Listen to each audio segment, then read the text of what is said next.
Hi friends, this is voice of Agni. நான் உங்கள் அக்னி. எல்லோரும் எப்போ இருக்கீங்க? Hope you are doing good. And எனக்கு பர்த்டே செலிப்ரேட் பண்ணுறவங்க எல்லாருக்குமே many more happy returns of the day. நம்ம இன்றைக்கி இந்த ட்ராமாவோட எபிசோட் 5 தான் பார்க்க போகிறோம். லாஸ்ட் எபிசோட் இதோட முடிஞ்சு ஜானா ஹோட்டல் டெலுலாலேருந்து துரத்தணும் அப்படிங்கிறதுக்காக ரூம் நம்பர் 13 வந்து அமைச்சு வச்சுருப்பாங்க. அங்கே இருக்க பேய் வந்து ரொம்ப கொடூரமானது போல் ஜானதை பார்த்துக்கூடாது அப்படிங்கிறதுக்காக சடனாக மனசை மாற்றிட்டு ஹீரோயினே அந்த ரூமுக்கு வந்திருப்பாங்க. இவனை காப்பாற்றணும் அப்படிங்கிறதுக்காக அவனுக்கு கிஸ் பண்ணி இருந்திருப்பாங்க. இப்போ இந்த எபிசோடோட ஸ்டார்டிங் சீனே ஹீரோயின் சான் கிட்ட நான் இப்போ இந்த டோரை ஓப்பன் பண்ணுவேன், நீ இங்கேருந்து திரும்பி பார்க்காம ஓடிடு அப்படிங்கமா சொல்லிட்டு அந்த டோரை ஓப்பன் பண்ணா. இவன் அப்படியே தெரிச்சுக்கிட்டு ஓடிறான். ஆனால் அந்த கோஸ்ட்டு தப்பிக்கணும்னு ட்ரை பண்ணது போல அந்த டோரை வந்து பயங்கரமாக வந்து தட்டிட்டு இருக்கு. இப்போ ஹீரோயின் அந்த கோஸ்ட் கிட்ட, இங்கே பாருங்க, நீங்கள் வந்து தப்பிச்செல்லாம் வந்து போக முடியாது, நீங்கள் இங்கே கெஸ்ட்டு வேறு, நான் அவங்கள வற்புறுத்த முடியாது. ஸோ நீங்கள் ஆல்ரெடி ரெஸ்ட் எடுத்துகிட்டு இருந்தால் அந்த கபோர்டுக்குள்ளே போயிட்டு வந்துட்டு செட்டில் ஆகிறீங்களா அப்படிங்கமா வந்துட்டு சொல்ல, அந்த கோஸ்ட்டு வேறு வழி இல்லாமல் அந்த கபோர்டுக்குள்ளே போயிட்டு இவங்களும் அந்த கபோர்டை லாக் பண்ணிட்டு கிளம்பும்போது திடீர்னு அந்த கோஸ்ட் வந்து ட்ரிக்கியாக யோசிச்சு சேனை வந்துட்டு அப்படி ஹீரோயினோட வாய்ஸ்லேயே வந்துட்டு கூப்பிடுது. இங்கே சேனை அந்த குகை மாதிரியான இடத்துல தான் அப்படியே ஓடிட்டு இருக்கா. ஹீரோயின் வாய்ஸ் கேட்டோன்னே உனக்கு ஷாக் ஆகுது. ஆனால் இங்கே ஹீரோயின், நீ என்ன புத்திசாலின்னு நினச்சிட்டு இப்படிலாம் வந்து பண்ணிட்டு இருக்கியா, அவனே சரியான பயந்தாங்கொழி, இப்போ தான் நீங்கள் இருந்து தெரிச்சுக்கிட்டு ஓடுனா, அவன் என்ன காப்பாற்றுறக்கு வருவானா, நீ என்ன காமெடி பண்ணிட்டு இருக்கியா அப்படின்னு சொல்லி வந்து சிரிச்சுக்கிட்டு இருக்க. சடனாக பார்த்தா சேன் அந்த டோரை ஓப்பன் பண்ணிட்டு உள்ளே ஓடி வரா. இவங்களுக்கே ஷாக்காக தான் இருக்கு, இவன் நம்மளை காப்பாற்றுறக்காகவா வந்திருக்கான் அப்படின்னு சொல்லிட்டு ஓடி வரவன் டக்குன்னு ஹீரோயினை வேற வந்து ஹக் பண்ணிக்கிறான். ஆனால் அந்த கேப்பை யூஸ் பண்ணி அந்த கோஸ்ட் வேற வந்து தப்பிச்சு ஓடி போயிருது. இப்போ கொஞ்ச நேரம் கழிச்சு சேன் அவ்வளோ தைரியமாக அந்த ரூமுக்குள்ள ஓடி வந்தான்ல, இப்போ ஹீரோயின் பின்னாடி ஒழிஞ்சுக்கிட்டு அந்த கோஸ்ட் இங்கே இல்லை நீங்கள் அதை ஸ்டாப் பண்ணுவீங்கன்னு பார்த்தா இப்படி ஓட விட்டுட்டீங்களே அப்படி சொல்லிட்டு கேட்க அவங்களுக்கு கடுப்பாகுது. உனக்கு சடனாக இவ்வளோ தைரியம் வரும்னு சொல்லிட்டு யாருக்கு தெரியும், நீ தான் சரியான பயந்தாங்கோலியாச்சே, உன்னால தான் அந்த கோஸ்டை வந்து தப்பிச்சு ஓடி போயிடுச்சு, உன்னை யார்ட்ட மறுபடியும் டோர் ஓப்பன் பண்ணிட்டு உள்ளே வர சொன்னது அப்படிங்குமா வந்து அவங்க கத்திட்டு இருக்காங்க. ஆக்சுவலாக ரூம் நம்பர் 13க்கு வெளியில் தான் பார்டெண்டரும் ரூம் சர்வீஸ் லேடி வெயிட் பண்ணிட்டு இருந்திருப்பாங்க. ஆனால் அந்த கோஸ்ட் ஓடி போகிறத பார்த்துட்டு நம்ம பிளான் இப்படி ஊற்றிக்கிச்சு அப்படிங்குமா புலம்பிட்டு இருக்கவங்க சேனை பார்த்தோன்னே அவன்கிட்ட பயங்கரமாக வந்து ஆக்ட் பண்ண ஆரம்பிக்க, அவங்க சும்மா இருந்திருந்தா கூட அவனுக்கு டவுட் வந்திருக்காது, இப்படி ஆக்ட் பண்ண வந்து அவனுக்கு பயங்கரமாக வந்து டவுட் வர ஆரம்பிச்சிடுது. இப்போ அந்த யூனா பொண்ணு இருக்கால, அவளை மீட் பண்ணதுக்காக ரிசப்ஷனிஸ்ட் அவளோட ஸ்கூலுக்கே வந்திருக்காரு. ஆனால் அவர் மற்றவங்க கணக்கெலாம் வந்துட்டு தெரியவே இல்லை. இவளும் அவரை இக்னோர் பண்ணிட்டு அங்கேருந்து வந்து கிளம்பும்போது ஒரு இடத்துல அப்படி தடுக்கி விட்டு கீழே விழுக போக இவர் அவளை கையை பிடிச்சி வந்து காப்பாற்றுறாரு. ஆனால் மற்றவங்களுக்கு வந்து அவர் தெரிய மாட்டார்ல, ஸோ அதனால அவள் ஏதோ காற்றுலேயே வந்து நின்றுக்க மாதிரி இருக்கா. அவங்கெல்லாம் வந்துட்டு ஏதோ அமௌனிஷமாக இவ்வளோ சுற்றி நடக்குதுப்பா அப்படின்னு சொல்லி கத்திக்கிட்டு அங்கேருந்து வந்து ஓடி போயிடறேன். இவளுக்கு கடுப்பாயிட்டு நீங்கன்னு இப்பெல்லாம் வந்து பண்ணிட்டு இருக்கீங்க அப்படி சொல்லி கத்த ஆரம்பிக்க, அப்போ தான் அவர், நான் ஹோட்டல் டெலுனால தான் வந்து ஒர்க் பண்ணுறேன், உனக்கு ஒரு லேடி ஹெல்ப் பண்ணாங்களா, அவங்க தான் அந்த ஹோட்டலோட ஓனர் அப்படிங்கமா சொல்லிட்டு இருக்காரு. அதோட அந்த ஹோட்டலுக்கு நெக்ஸ்ட் ஜென்ரல் மேனேஜரா நீ தான் ஆகிறதுக்கு வாய்ப்பு இருக்குது அப்படிங்க மாதிரி வந்து சொல்கிறாரு. சேன் வந்து இப்படியே ஓடி போயிடுவான் அப்படின்னு முடிவுக்கே வந்துட்டாரு போல. ஆனால் சடனாக அவரோட ஃபோனுக்கு இந்த மாதிரி சேன் தப்பிச்சிட்டான் அப்படிங்கிற மாதிரி மெசேஜ் வரேன். சரி ஓகே, உன்னை நான் அப்புறம் வந்து மீட் பண்ணுறேன் அப்படின்னு சொல்லிட்டு அங்கேருந்து கிளம்பி போயிடுறாரு. இப்போ ஹோட்டலுக்கு போனோடனே சேனை பார்த்துட்டு அப்படி கட்டி பிடிச்சி அன்பு மலையை பொழிய ஆரம்பிக்கிறவரு.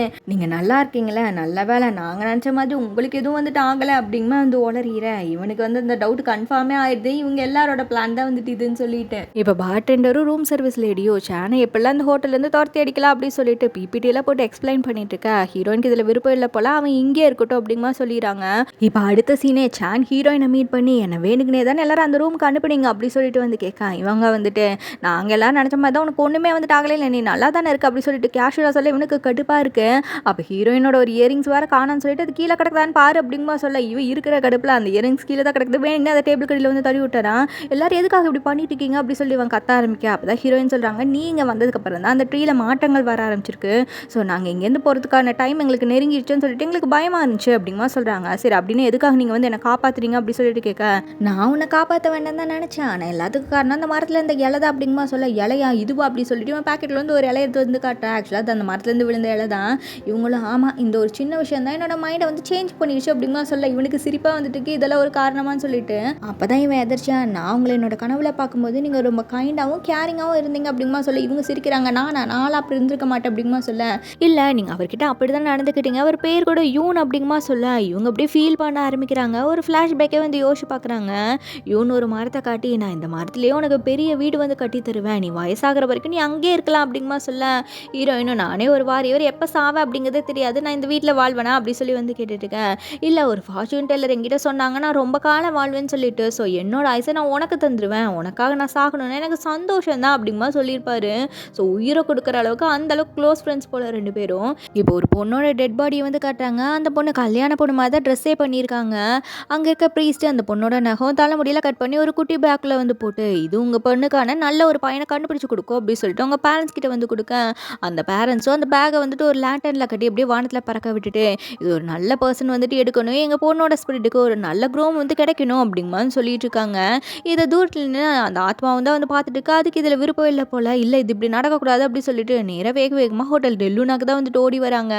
அப்பதான் சானும் ஹோட்டலில் அவனோட வேலையை முடிச்சுட்டு அப்படியே வெளியில் வரான். இவங்க அவனை பார்த்தோன்னே நடந்த விஷயங்களை வந்து சொல்லிட்டு எனக்கு ஹெல்ப் பண்ணுங்க அப்படி சொல்லிட்டு மயக்கம் போட்டு வந்து விழுந்துறேன். இப்போ சான் ஹீரோயின் கிட்ட இந்த மேரேஜில் இவங்களுக்கு வந்து விருப்பம் இல்லையாம யாருன்னே தெரியாத ஒரு பர்சனை கஷ்டப்படுத்துறதுக்கு விரும்பலைங்கிற மாதிரி சொல்கிறாங்க அப்படின்னு சொல்லிட்டு அந்த கோஸ்ட் டயர்டாக இருக்கிறத பார்த்துட்டு அவங்களோட ரூமுக்கு இவனே அவங்கள வந்து தூக்கிட்டு வர வந்து போகிறான். அதை பார்க்குற ஹீரோயினுக்கு அப்படி கடுப்பாக வந்துட்டு இருக்கு. இனி இவங்களுக்கு சேனை பிடிக்க ஆரம்பிச்சிச்சா அப்படிங்கிறது வந்து தெரியல. இப்போ நெக்ஸ்ட் சீனில் ஹீரோயின் அந்த பொண்ணுக்கு கல்யாணம் பண்ணி வைக்கணும் அப்படின்னு சொல்லிட்டு தடபுடலாம் வந்துட்டு அங்கே இருக்க ஹால் அப்படியே ரெடி பண்ணிட்டு இருக்காங்க. அப்போ அங்கே இருக்க ரூம் சர்வீஸ் லேடியும் அந்த பொண்ணுக்கு இந்த அரேஞ்ச் மேரேஜில் எல்லாம் விருப்பம் இல்லை அப்படிங்கமா சொல்லிட்டு இருக்கு. அப்போ ரிசப்ஷனிஸ்ட்டும் அதனால தான் சான் வந்துட்டு அந்த பவுச்சை வந்து கண்டுபிடிக்கணும்னு சொல்லிட்டு வந்து போயிருக்காரு. அதை எடுத்துகிட்டு போயிட்டு அந்த பொண்ணோட பேரண்ட்ஸை மட்டும் கன்வின்ஸ் பண்ணிட்டா இந்த கல்யாணத்தை வந்து நிறுத்திடலாம்ல அப்படிங்கமா அவர் சொல்லிட்டு இருக்கா. இங்கே ஹீரோயின் அப்படியே கடுப்பாகிறாங்க. ஏன்னா சான் வந்துட்டு அந்த பவுச்சை ஃபஸ்ட்டு எடுத்தான் அப்படின்னா அவன் தான் வந்து அந்த பொண்ணை கல்யாணம் பண்ணிக்கணும் போல. இவங்க இதை நடக்கவே விடக்கூடாது அப்படி சொல்லிட்டு பயங்கர கோவமாக அங்கேருந்து வந்து கிளம்பி போயிட்டு இருக்காங்க. இப்போ இங்கே சான் வந்துட்டு ஏதோ பார்க்லாம் போயிட்டு அந்த பொருளை வந்து அப்படியே தேடிட்டே வந்துட்டு இருக்கான். ஆனால் அவனுக்கு கிடைக்கவே இல்லை. ஆனால் ஹீரோயின் என்ன பண்ணுறாங்க, அதை கண்டுபிடிக்கிறதுக்கு ஹெல்ப் பண்ணுற பேர் வழின்னு வேணுக்குனே அந்த பக்கமாக தான் சானோட ஃப்ரெண்டு வந்து சைக்கிள் ஓட்டிட்டு போயிட்டு இருக்கான். அந்த சைக்கிளை ரிப்பேர் பண்ண விட்டு அவனை அங்கேயே வந்து கீழே உழுக வச்சு அதை அவன் கையில் கிடைக்கிற மாதிரி வந்து பண்ணிடுறாங்க. இதை பார்த்து சான் அப்படியே வந்து ஷாக் ஆகி கத்திட்டு இருக்கான். இப்போ அந்த ஃப்ரெண்டும் அது என்ன அப்படிங்கிறதே தெரியாமல் வீட்டுக்கு எடுத்துகிட்டு போயிட்டு அதை அப்படியே வந்து ஓப்பன் பண்ணி பார்த்துட்டு இருக்கா. உடனே அந்த பொண்ணோட ஆத்மா இவனோட வீட்டுக்கே வந்து இவங்க ரெண்டு பேர்த்தோட கையை கனெக்ட் பண்ணி வைக்கிற மாதிரி ரெட் த்ரெட்னு சொல்லுவாங்களா, அதாவது இவங்க ரெண்டு பேர் தான் கல்யாணம் பண்ணிக்கணும் அப்படிங்கிற மாதிரி அதுவும் வந்து ஃபார்ம் ஆயிடுது. இவன் அந்த கோஸ்ட்டை பார்த்துன்னு அப்படியே மயக்கம் போட்டு கீழே விழுந்துடுறான். இப்போ சான் வேகமாக அவனோட வீட்டுக்கு வந்துட்டு போய் பார்த்தா அங்கே தான் அந்த பொண்ணோட கோஸ்ட் இருக்கு. அதோட என் ஃப்ரெண்டு வந்து பயந்து போய் வந்து உட்காந்துருக்கான்.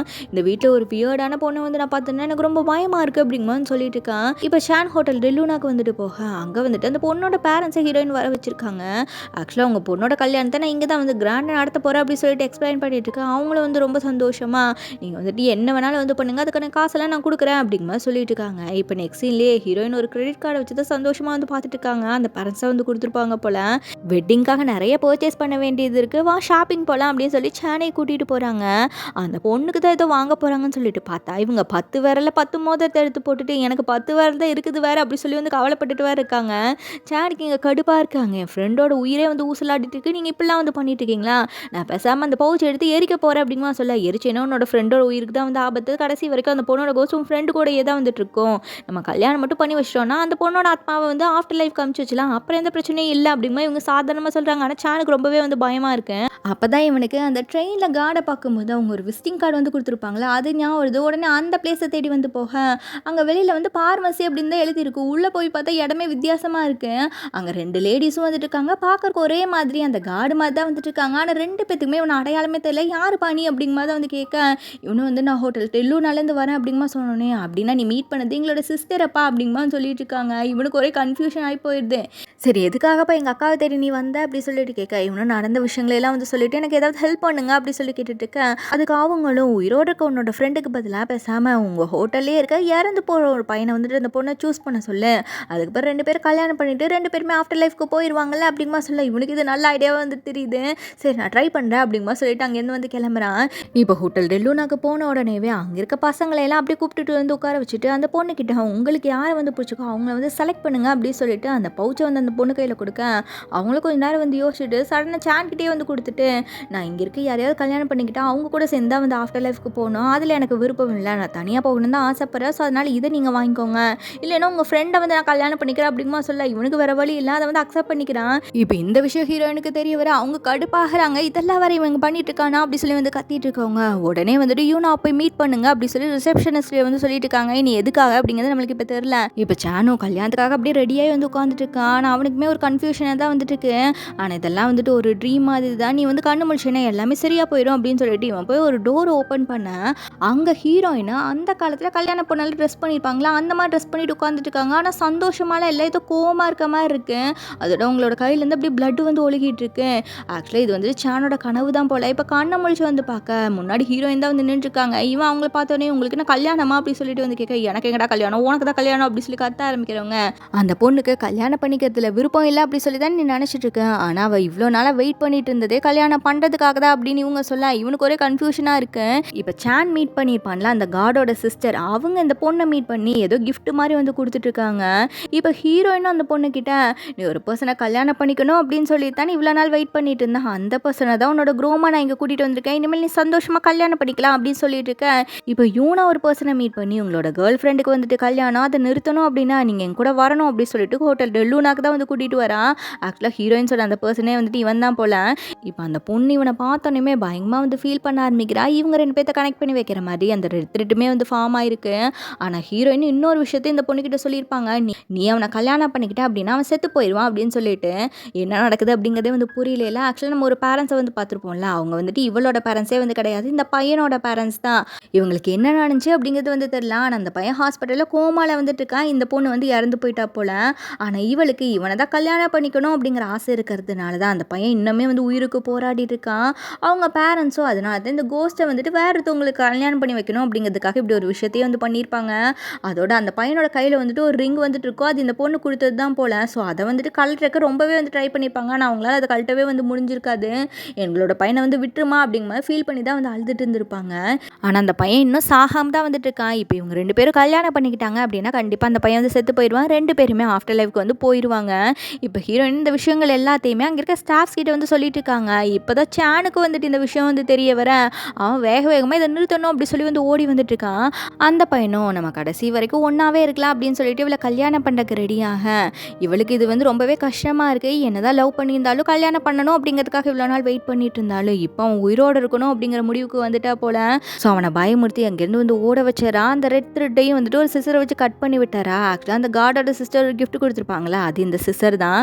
இப்போ இவ இப்படி இங்கே பண்ணின உடனேவே ஹாஸ்பிட்டலில் இருக்க அந்த பையனோட கையில் இருந்து அந்த ரிங் வந்துட்டு இப்படி கழண்டு கீழே விழுந்தது. அவனுமே அப்படி கோமாலேருந்து வந்து கண்ணு முழிச்சாரான். ஆனால் இந்த பொண்ணோட ஆத்மா இப்படி பண்ணதை பார்த்த உடனேவே ஹீரோயினுக்கு பாஸ்டில் நடந்த ஒரு விஷயம் தான் ஞாபகம் வருது. ஆக்சுவலாக இவங்க கல்யாணம் போட மாதிரி ட்ரெஸ் பண்ணிட்டு ஒரு இடத்துல உட்காந்துட்டு இருக்க மாதிரியும் உங்களோட கையிலேருந்து அப்படி பிளட் ஒழுகிட்டு இருக்க மாதிரியும் ஆக்சுவலாக இந்த விஷயத்த சானுமே கனவுல வந்து பார்த்துருந்துருப்பான். இப்போ அந்த பொண்ணோட ஆத்மா அந்த சிசரை சான் கிட்டே கொடுத்துட்டு நீங்கள் பண்ண ஹெல்ப்புக்கு ரொம்ப தேங்க்ஸ் அப்படின்னு சொல்லிட்டு அங்கேருந்து ஆஃப்டர் லைஃப்க்கு கிளம்பி போயிடுறேன். அந்த சிசரை பார்த்தோன்னே ஹீரோயின் பக்கத்தில் இருக்க கிரிம் ரீப்பர் கிட்ட அப்படின்னா அந்த 3 கார்டுமே சேர்ந்து இவனுக்கு ஹெல்ப் பண்ண ஆரம்பிச்சிட்டாங்களா அப்படின்னு சொல்லிட்டு வந்து கேட்க, அதுக்கு அவர் வந்துட்டு அந்த கார்டு ஹெல்ப் பண்ணுறது அவனுக்கு இல்லை உனக்கு தான் அப்படிங்கன்னு சொல்லிட்டு இருக்காரு. இப்போ ஹீரோயின் ஷான் கிட்ட இன்னுமே நீ என்ன கனவுல பார்க்குறியா அப்படின்னு சொல்லிட்டு கேட்க, இவனும் ஆமாம் அப்படிங்கமா வந்து சொல்ல, சரி ஓகே அப்படின்னா என்னை இங்கேருந்து வழி அனுப்பி வைக்க போகிறதே வந்துட்டு நீ தான், உன்னோட கடைசி கஸ்டமரே வந்துட்டு நான் தான். நான் இங்கேருந்து போனதுக்கு அப்புறமா தனியாக இருக்க மாதிரிலாம் வந்துட்டு நீ ஃபீல் பண்ணக்கூடாது என்ன அப்படின்னு சொல்லி அவங்க கேட்டுட்டு இருக்கா. இவனுக்கு ரொம்பவே வந்து கஷ்டமாக இருக்குது. அப்படி சோகமாக அவங்கள வந்து பார்த்துட்டு இருக்கான். அதோட இந்த எபிசோடு வந்து கம்ப்ளீட் ஆகுது. ஓகே ஃப்ரெண்ட்ஸ், இதுக்கப்புறம் என்ன நடக்க போகுது அப்படிங்கிறத நம்ம நெக்ஸ்ட் எபிசோட பார்த்து வந்து தெரிஞ்சுக்கலாம். நான் உங்களை நெக்ஸ்ட் எபிசோட வந்து மீட் பண்ணுறேன். Thank you so much. நான் உங்களுக்கு